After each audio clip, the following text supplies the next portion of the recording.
In the middle of a long drought, a green frog stands on a rock and clears its throat. Dark clouds begin to gather.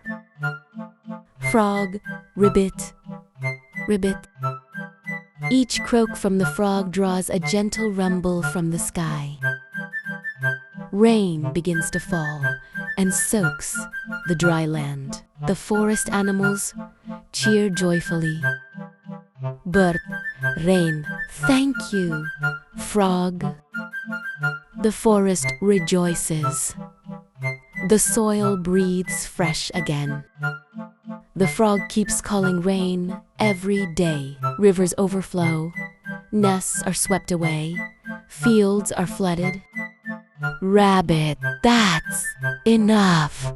Frog, we're drowning. Frog confused. But I only wanted to help. The frog sits quietly on a large leaf. The sky slowly clears. The animals calm down. He learns that great power must be used with wisdom. It's not about whether you can, but knowing when to stop. Moral message. Helping others is good, but even good things must have limits. Power without wisdom can cause harm.